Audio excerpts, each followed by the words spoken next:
अगली खबर भोपाल से है। बंसल्यूज की खबर का बड़ा असर हुआ और का टेंडर निरस्त कर दिया गया है। 25 करोड़ रुपए के कंप्यूटर प्रिंटर खरीदी का टेंडर था जिसे निरस्त कर दिया गया है। तो व्यापारी को फायदा पहुंचाने के लिए खरीदी की शर्तें बदल दी गई थी।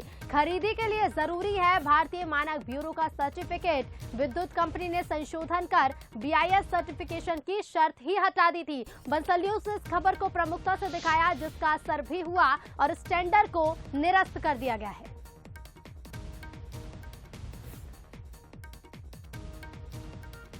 और इसी खबर पर और ज्यादा बातचीत के लिए एग्जीक्यूटिव एडिटर सुनील सिंह बघेल जी हमारे साथ जुड़ गए हैं। सुनील जी, बंसल्यूज ने इस पूरे मामले को, इस पूरी खबर को प्रमुखता से दिखाया कि किस तरह से ठेकेदार को फायदा पहुंचाने के लिए शर्तें बदली गई थी।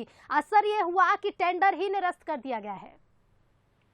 जी रितु, ये बड़ा सनसनीखेज मामला है और ये चूंकि बंसल्यूज अपनी एक सामाजिक जिम्मेदारी समझता है और सरकार को समय समय पर आगाह करता रहता है और निश्चित ही हम वरिष्ठ अधिकारियों के शुक्रगुजार हैं कि जब हमने 2 दिन पहले इस मामले का खुलासा किया तो जो निचले टेंडर की प्रक्रिया में जो अधिकारी शामिल रहे थे और उन्होंने जिस तरह से भारतीय मानक ब्यूरो की अनिवार्यता की शर्तों को हटाया था। देखिए रितु, ये बड़ा इंपॉर्टेंट इसलिए हो जाता है कि सपोज कीजिए कि आपने यदि कोई टेंडर निकाला है और उस टेंडर की प्रक्रिया में आप BIS की शर्त डालना भूल गए हैं तो ये एक बार एक मानवीय भूल समझी जा सकती है, क्योंकि एक बहुत अनिवार्य शर्त होती है कि साहब ISI मार्का होना चाहिए सरकारी खरीदी में ताकि एक अच्छी गुणवत्ता हो और गुणवत्ता सुनिश्चित हो सके।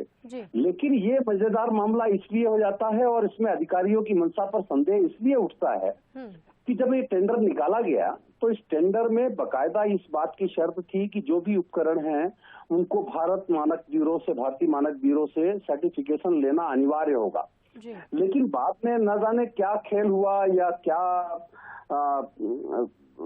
चालें चली गई या किसका दबाव था कि बाद में कुछ दिन बाद 15 दिन बाद एक संशोधन निकाला जाता है और उस संशोधन में बकायदा यह पॉइंट डाला जाता है कि जो भी भारतीय उपकरण खरीदे जा रहे हैं इनके लिए भारतीय मानक ब्यूरो की अनिवार्यता नहीं होगी। ये बड़ी आश्चर्यजनक बात थी और इस पर हमारा बंसल्यूज का ध्यान गया और हमने इसको प्रमुखता से प्रकाशित किया और जो इसके MD हैं अमित तोमर, हमने उनसे बात की और उन्होंने इसे बड़े गंभीरता से लिया और इसका परिणाम सामने है कि सरकार एक बड़ी गलत खरीदी से या दोयम दर्जे की खरीदी से सरकार बच गई है और अब निश्चित ही कि आगे जो टेंडर होंगे उसमें गुणवत्ता सुनिश्चित होंगी। रितु, बिल्कुल सुनील जी, शुक्रिया आपका हमसे जुड़ने के लिए और तमाम बातचीत के लिए। तो व्यापारी को फायदा पहुंचाने के लिए जिस तरह से शर्तें बदल दी गई थी, इस खबर को प्रमुखता से दिखाया गया जिसका एक बड़ा असर भी हुआ है।